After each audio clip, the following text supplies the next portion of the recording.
L'ingérence, la lutte contre les ingérences étrangères, la diabolisation de l'ingérence étrangère, ce sont des éléments de langage qui reviennent souvent dans le discours politique du régime algérien.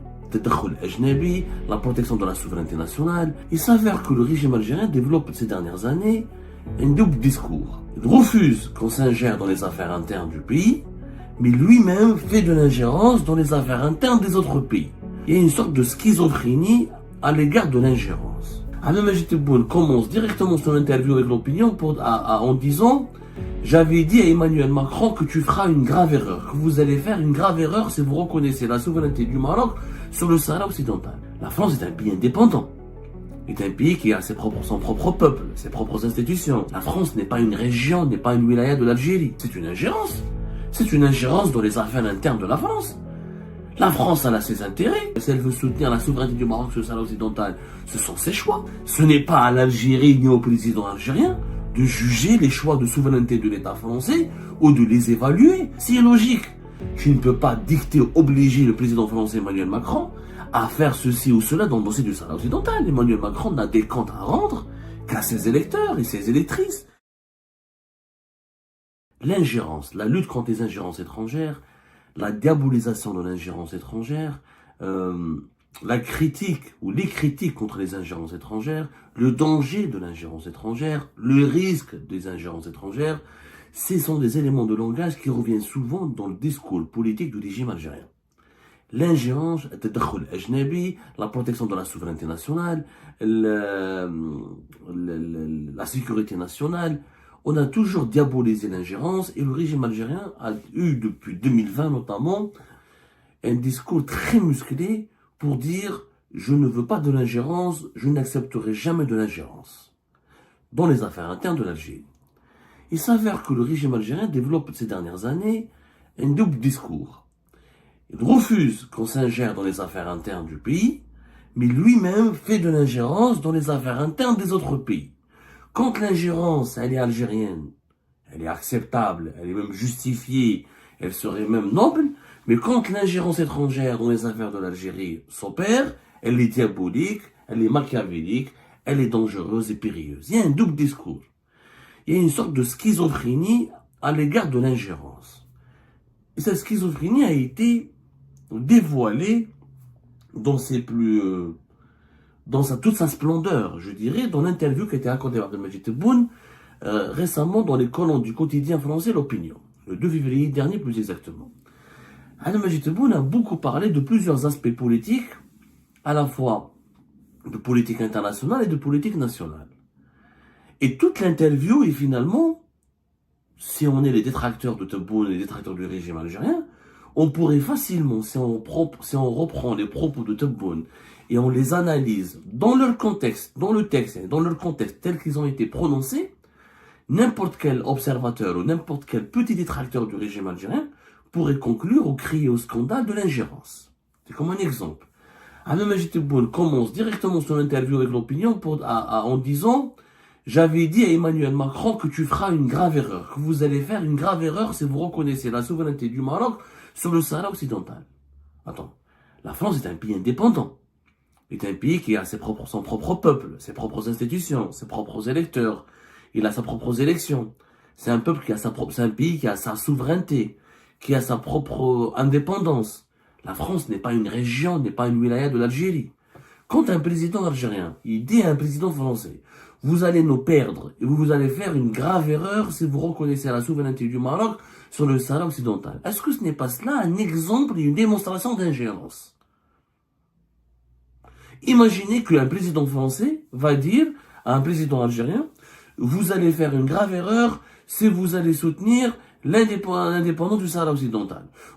Sinon, le président français pourrait dire à un président algérien, vous faites une grave erreur si vous reconnaissez l'indépendance de la Palestine, ou si vous reconnaissez le Hamas palestinien comme un mouvement de résistance, et non pas comme une organisation comme le reconnaissent beaucoup de pays européens et occidentaux. comment l'Algérie, les Algériens et les Algériens et le président algérien auraient réagi. On aurait créé au scandale.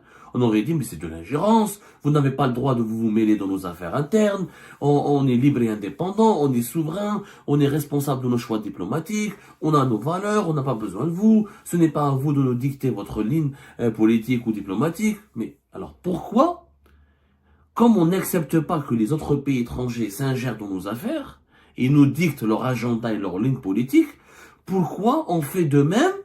Pourquoi nous, on se permet de s'ingérer de façon aussi et même frontale et violente dans les affaires politiques des autres pays? Quand Tebboune dit à Macron, tu fais une grave erreur et tu vas perdre l'Algérie. Si tu soutiens le Maroc et la reconnaissance de la souveraineté du Maroc sur le Sahara occidental, c'est une ingérence. C'est une ingérence dans les affaires internes de la France. La France, elle a ses intérêts qui sont différents des intérêts de l'Algérie. Elle a une autre vision qui est différente de la vision de l'Algérie. Elle a d'autres valeurs qui sont différentes des valeurs de l'Algérie. Si elle veut soutenir le Maroc et le Sahara occidental, ou si elle veut soutenir la marocanité, ou si elle veut soutenir la souveraineté du Maroc sur le Sahara occidental, ce sont ses choix. Des choix qui engagent la souveraineté de la France.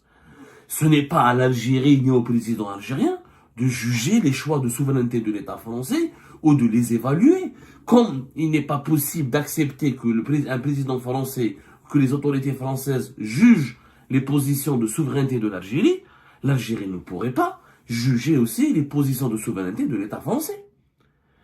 Donc il y a une contradiction, il y a un double discours, il y a une incohérence. Je pointe l'incohérence des autorités algériennes depuis des années. Je dis qu'il y a une incohérence, qu'il y a une absurdité. On donne des leçons aux autres pays, des leçons de morale contre les ingérences, alors qu'on se permet nous-mêmes, quand je dis nous-mêmes, les dirigeants algériens se permettent eux-mêmes de faire de l'ingérence. Il y a une sorte d'inconséquence, d'illogisme. C'est illogique. Tu ne peux pas dicter, obliger le président français Emmanuel Macron à faire ceci ou cela dans le dossier du Sahara occidental. Emmanuel Macron n'a des comptes à rendre qu'à ses électeurs et ses électrices, qu'à ses parlementaires, qu'à son peuple, qui est le peuple français. Emmanuel Macron n'est pas le président de l'Algérie, n'est pas un député algérien, n'est pas un ministre algérien.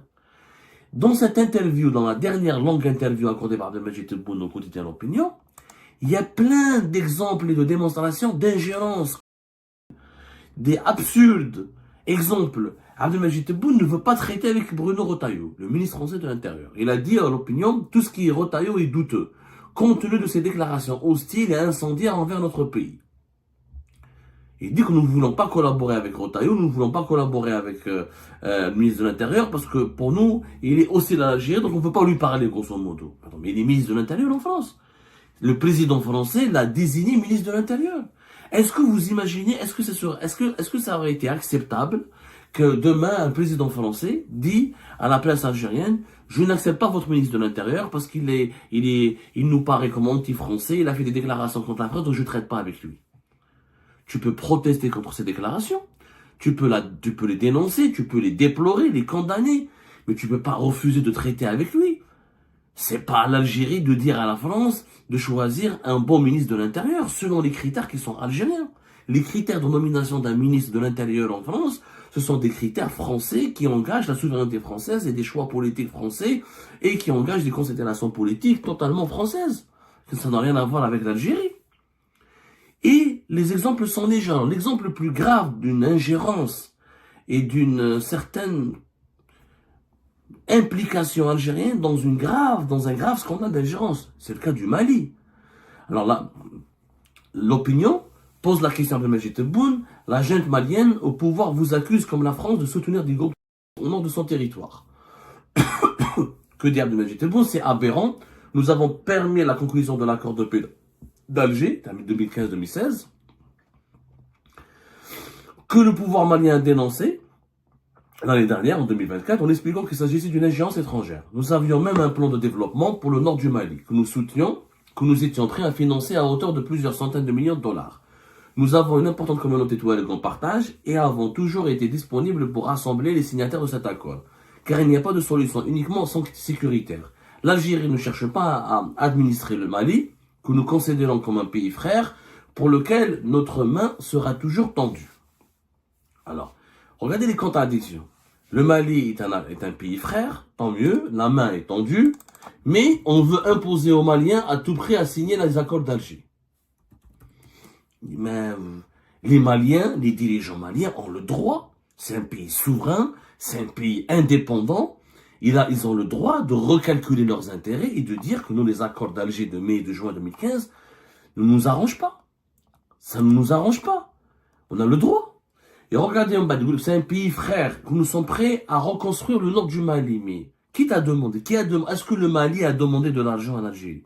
Est-ce qu'il y a eu une demande officielle de la part des nouvelles autorités maliennes, issues du coup d'État de 2020 et du coup d'État de 2021, le gouvernement de transition malien actuel?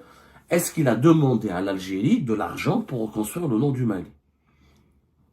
Imaginez quelle aurait été la réaction de l'Algérie si demain, un dirigeant, un président des Émirats ou le roi d'Arabie Saoudite ou l'émir du Qatar, il dit on est prêt à construire le sud de l'Algérie. On est prêt à financer la construction du sud de l'Algérie. C'est une atteinte à l'honneur de l'Algérie. Est-ce que l'Algérie ne demande pas la charité? S'il n'y a pas une demande au préalable, s'il n'y a pas un accord de coopération au préalable, s'il n'y a pas un projet commun au préalable, c'est de l'ingérence. Personne ne te donne le droit, personne. Est-ce qu'on a consulté les Maliens? Est-ce qu'on leur a demandé leur avis avant d'aller financer ou d'annoncer ou de déclarer que nous sommes prêts à financer la reconstruction du nord du Mali? Non. C'est mal dit, nous avions même un plan. Non. On aurait pu dire, nous étions prédisposés à discuter avec nos amis maliens, à leur proposer des aides et des investissements.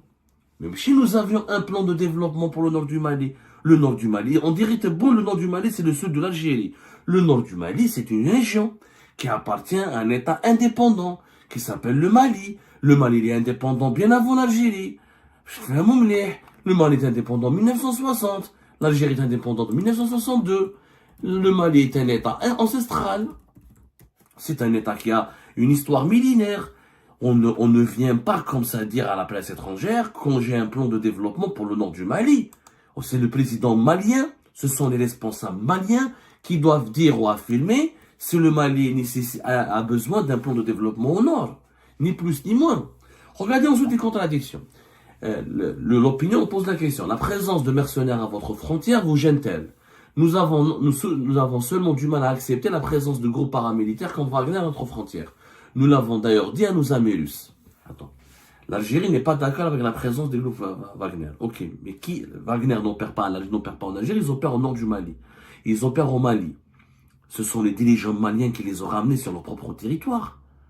Le Mali a le droit. Est-ce que ça, c'est pas de l'ingérence? Est-ce que l'Algérie, si les miliciens russes s'approchent des frontières ou ont franchi la frontière algérienne, je peux comprendre la crainte de l'Algérie, sa protestation et sa réaction et son opposition. Mais les Maliens ont le droit de demander, c'est leur pays, c'est leur territoire. Bled home. Est-ce que les Algériens arrivent à comprendre que c'est leur pays? C'est leur pays, le Mali. Et le Mali a le droit de demander à ce que Wagner, etc., ou fasse ce qu'il veut dans son pays. C'est leur droit. Le Mali n'a pas besoin de l'accord de l'Algérie pour savoir ce qu'il veut faire de son territoire ou ce qu'il a besoin de faire de son territoire à partir du moment que les actions du groupe Wagner ne sont pas dirigées contre l'Algérie, ne sont pas dirigées pour toucher aux intérêts sécuritaires de l'Algérie, à savoir ne pas franchir les frontières algériennes, non pas des ressortissants algériens, n'ont pas fait du mal à l'Algérie, à sa sécurité nationale. Le Mali a le droit de demander l'aide internationale, l'aide russe, américaine, mais quand il y avait avant l'armée française, ça dérangeait pas l'Algérie. Quand maintenant il y a les groupes russes, ça dérange l'Algérie. Ça n'a pas de sens. Ça n'a aucun sens. C'est la souveraineté du Mali.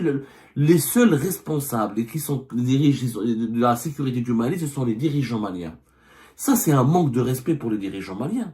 Dans une interview, tu leur dis, j'ai un plan de développement pour le nord de votre pays.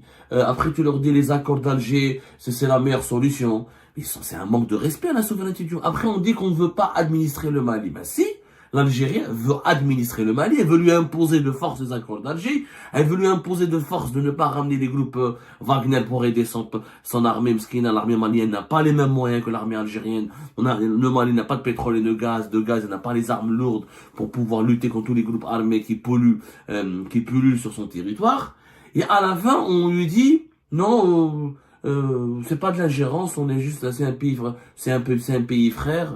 Un pays frère, on ne le traite pas de cette manière. On lui donne pas des leçons. On se permet pas de lui imposer ses choix diplomatiques, ses choix de développement économique ou ses choix militaires. Au contraire, un pays frère, on respecte ses choix militaires.